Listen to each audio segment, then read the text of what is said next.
नमस्कार, आप देख रहे हैं एनडीटीवी एक्सप्लेनर तह की बात। मैं हूं सुशील बहुगुणा। किसी भी देश की तरक्की उसके शिक्षण संस्थानों में शिक्षा और शोध की गुणवत्ता पर काफी निर्भर करती है। इस लिहाज से देश के उच्च शिक्षण संस्थानों का हाल क्या है, उनमें प्रवेश के लिए परीक्षाएं कैसे ली जा रही हैं, उनमें फैकल्टी यानी शिक्षकों की स्थिति क्या है, क्या छात्रों के लिए शिक्षक पर्याप्त संख्या में हैं, छात्रों को क्या उनकी योग्यता के हिसाब से नौकरी और अन्य मौके मिल रहे हैं, ये वो बड़े सवाल हैं जिन पर लगातार चर्चा होनी चाहिए। एनडीटीवी एक्सप्लेनर में आज इसी सब पर करेंगे खास बात। सबसे पहले देश में परीक्षा लेने से जुड़ी सबसे बड़ी संस्था एनटीए यानी नेशनल टेस्टिंग एजेंसी पर बात, जिस पर हर परीक्षा के साथ कोई ना कोई सवाल खड़ा हो जाता है। पिछले साल मेडिकल की अंडर ग्रेजुएट प्रवेश परीक्षा नीट को लेकर हुए विवाद को अभी कोई भूला नहीं है। अब इंजीनियरिंग की प्रवेश परीक्षा जॉइंट एंट्रेंस एग्जाम यानी जेईई मेंस को लेकर सवाल खड़े हो गए हैं। जेईई मेंस परीक्षा देश के इंजीनियरिंग संस्थानों में प्रवेश के लिए सबसे बड़ा और सबसे खास इम्तिहान है, जिसका नतीजा आने को है। लेकिन उससे पहले ही जेईई मेंस के अप्रैल में हुई दूसरे सत्र की परीक्षा के सवालों को लेकर सवाल खड़े हो गए हैं। आपको बता दें कि जेईई मेंस के आधार पर देश के एनआईटी, ट्रिपल आईटी समेत कई प्रतिष्ठित इंजीनियरिंग संस्थानों में दाखिला होता है। जेईई मेंस के ही जरिए जेईई एडवांस के लिए भी छात्रों का चयन होता है, जो आईआईटी में प्रवेश की परीक्षा है। जेईई परीक्षा के लिए छात्र सालों कड़ी मेहनत करते हैं, लिहाजा इन परीक्षाओं पर उठने वाला सवाल बहुत गंभीर हो जाता है। एनटीए ने जब से जेईई मेंस के अप्रैल सत्र की परीक्षा की अंतरिम यानी इंटरिम आंसर की जारी की है, तब से परीक्षा में पूछे गए कम से कम 9 सवालों में गलतियों का आरोप लग रहा है। कई वेबसाइट्स में यह खबर सुर्खियों में है कि एनटीए ने एक बार फिर सवालों को तय करने में ढिलाई बरती है। फिजिक्स के 4 प्रश्नों में गलती का आरोप है, केमिस्ट्री के 3 और मैथ्स के 2 प्रश्नों में गलती हुई है, यह कहा जा रहा है। जेईई की परीक्षा देने वाले छात्रों ने आंसर की के आधार पर यह सवाल उठाए हैं, इंटरिम आंसर की के आधार पर। एनटीए द्वारा पूछे गए सवालों में ऐसा पहली बार नहीं हुआ है, लगभग हर बार होता रहा है। इसी साल जेईई मेंस परीक्षा के जनवरी सत्र की फाइनल आंसर की जारी होने के बाद 12 सवालों को ड्रॉप करना पड़ा, क्योंकि उनमें गड़बड़ियां पाई गई थी। इन 12 में से 8 प्रश्न फिजिक्स के थे जो गलत पूछे गए थे। केमिस्ट्री और मैथ्स के 2-2 सवाल भी इन्हीं वजहों से ड्रॉप किए गए। बीते सालों में भी जेईई मेंस में कई सवाल गलत पूछे जाते रहे हैं। सवाल यह है कि देश में परीक्षा लेने वाली सबसे बड़ी केंद्रीय संस्था नेशनल टेस्टिंग एजेंसी इस गड़बड़ी का हल क्यों नहीं निकाल पा रही है। एक्चुअली मेरी सेकंड की इवनिंग शिफ्ट थी, तो उसमें भी एक क्वेश्चन है, वो क्वेश्चन गलत है और वो बोनस होना चाहिए, केमिस्ट्री का क्वेश्चन है। और काफ़ी सारे क्वेश्चंस में करेक्शंस के लिए भी कोचिंग की तरफ से और जो भी टीचर्स ने निकाला है कि काफ़ी 9 क्वेश्चंस गलत हो रहे हैं, तो मेरे हिसाब से उसमें करेक्शन आना चाहिए। और अगली बात से ये है कि पिछली बार 27 क्वेश्चंस में गड़बड़ थी, तो ये सब बेहतर होना चाहिए, क्योंकि इससे बहुत सारी प्रॉब्लम्स बन जाती हैं, पैनिक क्रिएट हो जाता है। वो 2 साल की मेहनत है और कुछ क्वेश्चंस की वजह से बहुत रैंक में बहुत ज़्यादा फ़र्क आता है। तो वो चीज़ मतलब पहले तो बहुत ज़्यादा थी, अब कम हो रही है, लेकिन स्टिल वो चीज़ बहुत है अभी भी। तो उसको मतलब जो क्वेश्चंस बना रहे हैं, आपको अपनी एंड पे भी उसको एक बार वेरीफाई करना चाहिए। हमने भी जेईई मेंस दिया था, जनवरी वाला भी दिया है, अप्रैल वाला भी दिया है। तो एनडीए की तरफ से हमेशा यही रहा है कि बहुत सारे क्वेश्चंस में वो हमेशा मिस्टेक्स करते ही रहते हैं। और ऐसा नहीं है कि किसी बार कम कर लिए, मतलब क्वेश्चंस कम कर लिए, साल ब साल ये बढ़ता ही जा रहा है। पिछले साल कुछ 15-17 थे, इस बार जनवरी के शिफ्ट में भी 27 से 28 है, अप्रैल वाले में भी देखने के लिए मिल रहा है हमको। सर बहुत दिक्कत होती है, हम लोग पिछले 2 साल से लगे हुए हैं। हर दिन बस इसी होप में हम लोग जग के पढ़ते हैं कि हम लोग को भी एक अच्छा गवर्नमेंट कॉलेज मिलेगा। और फिर जब ऐसे स्कैम्स सामने आते हैं, इतनी सारी मिस्टेक्स होती है, तो फिर बहुत ज़्यादा डिसअपॉइंटिंग है। और इतनी बड़ी नेशनल एजेंसी होकर भी वो ऐसी मिस्टेक्स कर रहे हैं, ये टोटली मतलब एकदम अग्रीमेंट तो नहीं किया जा सकता इस पे। तो वही बहुत डिसअपॉइंटिंग लगता है ये सब सुन के। तो आपने देखा कि इस मुद्दे पर छात्रों में कैसी नाराजगी या उदासी है। सवाल यह है कि अगर किसी सवाल में गड़बड़ी हो तो ऐसे में एनटीए उन सवालों पर अंक कैसे देता है। एनटीए ने इसके लिए एक प्रक्रिया तय की हुई है। जेईई मेंस में मल्टीपल चॉइस क्वेश्चंस एमसीक्यूज होते हैं, यानी बहुविकल्पीय प्रश्न। कंप्यूटर आधारित परीक्षा में छात्रों को कुल 75 सवाल दिए जाते हैं। फिजिक्स, केमिस्ट्री और मैथ्स तीनों के 25-25 सवाल होते हैं। कुल 300 अंक का पेपर होता है। सवाल के सही जवाब पर 4 अंक मिलते हैं और गलत जवाब पर 1 अंक कट जाता है, यानी नेगेटिव मार्किंग होती है। अगर प्रश्न का कोई भी विकल्प सही न हो और सवाल गलत हो या सवाल ड्रॉप कर दिया जाए तो सभी छात्रों को पूरे 4 अंक दिए जाते हैं, चाहे छात्र ने उस सवाल का जवाब दिया हो या न दिया हो। अगर किसी सवाल के सभी विकल्प सही होते हैं तो जिस भी छात्र ने कोई भी जवाब दिया है उसे पूरे 4 अंक दिए जाते हैं। खास बात यह है कि जेईई मेंस के आधार पर ही जेईई एडवांस्ड की कट ऑफ तैयार होती है। जेईई एडवांस्ड परीक्षा में प्रदर्शन के आधार पर आईआईटी में दाखिला मिलता है और जेईई एडवांस दुनिया के सबसे मुश्किल इम्तिहानों में से एक माना जाता है। लेकिन जेईई एडवांस की परीक्षा एनटीए के हाथ में नहीं है, इसलिए इसे एक जॉइंट एडमिशन बोर्ड कराता है जिसमें देश के 7 बड़े और पुराने आईआईटी शामिल हैं। जेईई एडवांस के प्रश्न पत्रों पर ऐसे सवाल नहीं उठते, लेकिन जेईई मेंस पर हर बार इस तरह के सवाल उठ जाते हैं। ऐसा क्यों है? एनटीए को क्या करना चाहिए? इस मुद्दे पर चर्चा के लिए हमारे साथ हैं ऑनलाइन शिक्षा से जुड़े एक प्रतिष्ठित शिक्षक और ऑनलाइन एजुकेशन प्लेटफॉर्म कंपटीशन के को फाउंडर और डायरेक्टर मोहित त्यागी, जिनके यूट्यूब पर मैथ्स, फिजिक्स, केमिस्ट्री से जुड़े फ्री ट्यूटोरियल विज्ञान और इंजीनियरिंग के विद्यार्थियों के बीच काफ़ी लोकप्रिय रहे हैं।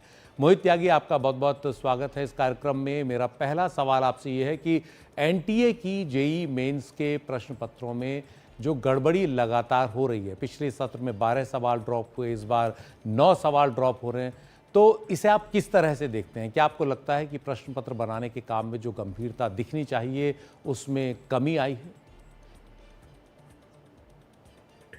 देखिए, डेफिनेटली अगर इतने सारे क्वेश्चंस को ड्रॉप करना पड़ रहा है तो कहीं ना कहीं जो क्वालिटी कंट्रोल है वो अप टू द मार्क नहीं है। वैसे इसमें एक छोटा सा ये है कि बिकॉज जो मेंस की परीक्षा है वो कई शिफ्ट में होती है तो number of questions per year बहुत ज़्यादा उनको बनाने पड़ते हैं। और दूसरा मतलब ये मेरा आकलन है कि मोस्ट प्रॉब्ली वो क्वालिटी कंट्रोल के लिए बहुत सारे लोगों के साथ उसको शेयर नहीं कर सकते, अदरवाइज उसके लीक होने का खतरा रहता है। ये जो प्रॉब्लम है वो अपनी जगह एक जगह है, but still I will say because ये बच्चों के भविष्य से जुड़ा हुआ मामला है तो इसमें एनटीए को जरूर कुछ गंभीरता लेनी चाहिए और 2-3 लेयर लगानी चाहिए ताकि इस तरह की गलती ना हो। ये बिल्कुल भी एक्सेप्टेबल नहीं है इस लेवल के एग्जाम के लिए। मोहित जी, जेईई को दुनिया की सबसे कठिन परीक्षाओं में से एक माना जाता है जिसके लिए छात्र सालों से तैयारी करते हैं, पसीना बहाते हैं। आप इतने सालों से छात्रों को पढ़ा रहे हैं, ऐसे में एनटीए द्वारा अगर गलत गलत प्रश्न इस तरह पूछ लिए जाते हैं तो छात्रों के हौसले पर क्या असर पड़ता है? हाँ, तो इसमें जैसा मैंने अभी बोला कि उन्हें डेफिनेटली अपने प्रोसेसेस को इम्प्रूव करना चाहिए। एडवांस में यूजली गलतियां बहुत ही कम आता है, बट एडवांस में हम ये भी बोल सकते हैं कि उनको केवल एक ही प्रश्न पत्र बनाना होता है। यहाँ पे जैसे इस बार जेई 2025 में 19 पेपर उनको बनाने पड़े हैं तो नंबर ऑफ क्वेश्चन ज्यादा होने की वजह से गलती होने की संभावना ज्यादा होती है, इसमें कोई शक नहीं है। बट बच्चों के भविष्य को ध्यान में रखते हुए, क्योंकि आईआईटी जेई के अंदर क्या है कि एक क्वेश्चन के गलत होने से अगर बच्चे ने उस पर टाइम वेस्ट कर दिया तो उसकी रैंक काफी पीछे चली जाती है। और यहाँ पे रैंक के हिसाब से आपको आईआईटी अलॉट होता है, इंस्टीट्यूट अलॉट होता है और उसी के हिसाब से ब्रांच भी अलॉट होता है। तो ये बहुत ज्यादा क्रूशियल चीज है, स्पेशली उन बच्चों के लिए जिन्होंने 3 साल तैयारी की है। ये उनका आखिरी चांस है तो उन पे पहले भी बहुत ज्यादा मानसिक दबाव रहता है। उसके बाद अगर उनकी गलती नहीं है और पेपर की तरफ से गलती होने की वजह से उनका या तो सिलेक्शन नहीं होता या पीछे रैंक आती है तो इनके साथ बहुत ही नाइंसाफी है। एनटीओ को इस डायरेक्शन में जरूर कुछ ठोस कदम लेने चाहिए। मोहित जी, नीट का जो इम्तिहान था पिछले साल, उस पर काफ़ी विवाद हुए, पेपर लीक का आरोप लगा। इस बार अब एनटीए ने, आपको लगता है क्या कोई सबक लिया होगा? इम्तिहान तो इस बार भी पेन और पेपर से ही हो रहा है। ये वैसे दुर्भाग्यवश आई विल से कि उन्होंने अपने पर्याप्त मतलब स्टेप्स नहीं लिए हैं कि इसको कंप्यूटर की तरफ ले जाया जा सके, जहाँ पे एक तो थोड़ा सा जिसको हम फ्रॉड की आशंका कुछ लोगों ने जैसे जताया था उसमें कुछ कमी की जा सके। और दूसरा जो पेपर का लेवल है उसमें भी डेफिनेटली उनको कुछ स्टेप्स लेने चाहिए, बिकॉज अगर इतने सारे लोग 100% मार्क्स से स्कोर कर रहे हैं तो कहीं ना कहीं बच्चों का जो रैंक देने का प्रोसेस है वो कहीं ना कहीं सफर होता है। एंड मैं तो केवल प्रे ही कर सकता हूँ भगवान से कि मोस्ट वाली उन्होंने लास्ट ईयर में जो फियास्को हुआ था उससे सबक लिया होगा और चीज़ों को उन्होंने सुदृढ़ बनाया होगा ताकि लीक ना हो टाइम पे। मतलब कुछ ना कुछ उन्होंने ऐसा मैकेनिज्म डेवलप किया होगा। हालांकि पेन पेपर वाली चीज के साथ ये काफी डाइसी सी चीज हो जाती है। अगर इस साल नहीं तो कम से कम अगले साल तो उन्हें ज़रूर कोशिश करनी चाहिए कि computer based CBT based paper ले पाएँ, ताकि बच्चों के साथ इंसाफ हो पाए और जो बच्चा रियली में मेहनत कर रहा है, जो सक्सेस डिज़र्व करता है, वही वहाँ पे जा पाए। बहुत बहुत शुक्रिया मोहित त्यागी हमसे बात करने के लिए। इस बार फिर एक ही दिन नीट की अंडर ग्रेजुएट प्रवेश परीक्षा हो रही है। 4 मई को परीक्षा है और पेन पेपर मोड से ही होगी। उम्मीद है इस बार मेडिकल की इस प्रवेश परीक्षा में कोई गड़बड़ी नहीं होगी, पेपर लीक नहीं होगा, जिस वजह से पिछले साल एनटीए की प्रतिष्ठा पर गंभीर सवाल खड़े हो गए थे। और अब बढ़ते हैं आगे अगले मुद्दे पर। जेईई के आधार पर देश के आईआईटी, एनआईटी और ट्रिपल आईटी जैसे प्रतिष्ठित इंजीनियरिंग संस्थानों में छात्रों को प्रवेश मिलता है। इन संस्थानों में पढ़ना छात्रों का सपना होता है, जिसके लिए वो कड़ी मेहनत करते हैं सालों तक। अभी तक का ट्रैक रिकॉर्ड कहता है कि इन संस्थानों में अच्छे से पढ़ाई करने वाले छात्रों को अच्छी नौकरियां मिलती हैं, अच्छी कंपनियों में प्लेसमेंट होता है। लेकिन पिछले 1-2 साल से चिंता की बात यह है कि इन संस्थानों में पढ़ने वाले छात्रों को नौकरियों के जो मौके हैं वो कम हो रहे हैं। शिक्षा, महिला, बाल, युवा और खेल मामलों से जुड़ी संसद की स्थायी समिति ने 26 मार्च को राज्यसभा में जो रिपोर्ट पेश की, उसमें इस मुद्दे पर चिंता जताई गई है। सांसद दिग्विजय सिंह की अध्यक्षता में बने इस संसदीय पैनल ने आईआईटी, एनआईटी और ट्रिपल आईटी में इंजीनियरिंग ग्रेजुएट्स के प्लेसमेंट में आई गिरावट का मुद्दा उठाया है। जो आंकड़ा पैनल ने दिया उसके मुताबिक 2021-22 से लेकर 2023-24 तक के बीच देश के 23 में से 22 आईआईटी के प्लेसमेंट्स में गिरावट आई है। सभी आईआईटी में सिर्फ आईआईटी बीएचयू ही अपवाद है। 15 आईआईटी के प्लेसमेंट्स में 10% से अधिक की गिरावट आई है। आईआईटी धारवाड़ के प्लेसमेंट में 25% की गिरावट आई। आईआईटी खड़गपुर के प्लेसमेंट में सबसे कम 2.88% की गिरावट आई है। पहली जनरेशन के आईआईटी, जिन्हें पुराने आईआईटी भी कहा जाता है, वहां प्लेसमेंट में गिरावट ज़्यादा है। 2021-22 से 2023-24 के बीच आईआईटी मद्रास के प्लेसमेंट में करीब 12.5% की गिरावट है। आईआईटी कानपुर के प्लेसमेंट में 11.25 के करीब।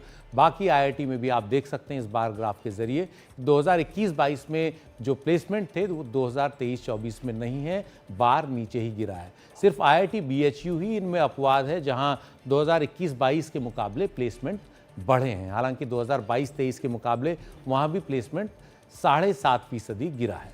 वैसे आईआईटी बीएचयू और आईआईटी रुड़की पुराने और बड़े ही प्रतिष्ठित संस्थान हैं, लेकिन उन्हें फर्स्ट जनरेशन आईआईटी नहीं माना जाता, लेकिन उनका कद वैसा ही है। अगर सेकंड जनरेशन के आईआईटीज़ को देखें तो वहाँ भी प्लेसमेंट में गिरावट का यही ट्रेंड दिख रहा है।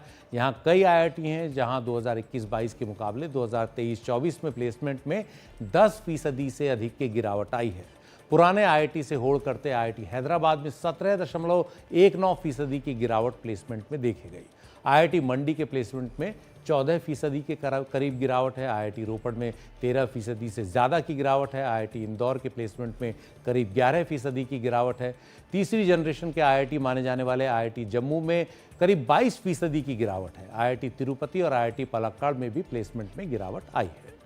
संसदीय पैनल की इसी रिपोर्ट में देश में इंजीनियरिंग की पढ़ाई से जुड़े नेशनल इंस्टीट्यूट ऑफ टेक्नोलॉजी यानी एनआईटीज़ के प्लेसमेंट्स में भी ऐसी ही गिरावट का जिक्र है। आंकड़े देखिए, 2022-23 के मुकाबले 2023-24 में 31 एनआईटीज़ में से 27 एनआईटीज़ के इंजीनियरिंग ग्रेजुएट्स के सैलरी पैकेज में गिरावट आई है। 31 एनआईटी में 2022-23 में 18,957 छात्र छात्राओं का प्लेसमेंट हुआ था, जो 2023-24 में घटकर 16,915 रह गया, यानी करीब 11% की जो है गिरावट है, 2000 से भी ज़्यादा की। मौजूदा साल 2024-25 का प्लेसमेंट अभी चल ही रहा है। इंफॉर्मेशन टेक्नोलॉजी के क्षेत्र में इंजीनियरिंग के विशिष्ट प्रशिक्षण के लिए देश में ट्रिपल आईटीज़ की स्थापना की गई। ट्रिपल आईटी यानी Indian institute of information technology, और यहाँ भी प्लेसमेंट में गिरावट दिखा है। 25 ट्रिपल आईटी में से 5 केंद्र सरकार द्वारा मिलने वाले फंड पर चलते हैं और बाकी 20 पब्लिक प्राइवेट पार्टनरशिप मोड पर। आंकड़ों के मुताबिक 25 में से 23 ट्रिपल आईटी, जिनमें 5 पुराने ट्रिपल आईटी शामिल हैं, उनमें 2021-22 से 2023-24 के बीच प्लेसमेंट में गिरावट आई। इनमें से 16 ट्रिपल आईटीज़ में 10% से ज़्यादा की गिरावट आई है। 23 ट्रिपल आईटी में सबसे ज़्यादा गिरावट ट्रिपल आईटी अगरतला में आई, जहां प्लेसमेंट में 63% से ज़्यादा की बड़ी गिरावट दर्ज की गई। और सबसे कम 2.76% की गिरावट IIIT कोट्टायम में दर्ज की गई। सिर्फ IIIT श्री सिटी चित्तूर के प्लेसमेंट में बढ़ोतरी हुई, जबकि IIIT रायचूर के 2021-22 के आंकड़े उपलब्ध नहीं थे। 2021-22 में 24 IIIT में प्लेसमेंट के लिए बैठे कुल 2,924 छात्रों में से 88.78% को नौकरियां मिली, जबकि 2023-24 में 25 IIIT में प्लेसमेंट के लिए बैठे कुल 4,045 छात्रों में से 71.32% को ही नौकरियां मिल पाई हैं। यानी कि जो प्लेसमेंट है वो गिरा है। प्लेसमेंट में इस गिरावट पर जानकारों का कहना है कि कैंपस रिक्रूटमेंट में बुनियादी बदलाव हो रहे हैं और कंपनियां अब छात्रों के कौशल पर ज़्यादा ध्यान दे रही हैं। इसके अलावा इंटर्नशिप के दौरान छात्रों के प्रदर्शन के आधार पर उन्हें नौकरियां दी जा रही हैं और आर्टिफिशियल इंटेलिजेंस जैसी नई प्रौद्योगिकी के तेजी से इस्तेमाल ने भी इंजीनियरिंग संस्थानों के प्लेसमेंट पर असर डाला है। ऐसे में छात्रों को नए बदलावों के मद्देनज़र तैयार किए जाने की ज़रूरत है। और बढ़ते हैं इसके बाद अगले मुद्दे पर। शिक्षण संस्थानों में प्लेसमेंट का बेहतर होना कई बातों पर निर्भर करता है। इनमें से एक बहुत ही महत्वपूर्ण पहलू है फैकल्टी, यानी वो शिक्षक जो इन छात्रों को पढ़ाते हैं, उन्हें बेहतर बनाते हैं, नई चुनौतियों के लिए तैयार करते हैं। लेकिन चिंता की बात यह है कि हमारे उच्च शिक्षण संस्थानों में फैकल्टी ज़रूरत से काफ़ी कम है। संसदीय पैनल ने अपनी रिपोर्ट में कई आंकड़ों के आधार पर इस मुद्दे पर भी ध्यान दिलाया है। संसदीय पैनल की रिपोर्ट के मुताबिक 31 जनवरी 2025 तक IIT, IIM, NIT और आइसर जैसे जो संस्थान हैं और केंद्रीय विश्वविद्यालय हैं, उनमें शिक्षण से जुड़े कुल 18,940 स्वीकृत पदों में से 28.56% पद 31 जनवरी 2025 तक खाली थे, यानी करीब 30% पद खाली थे।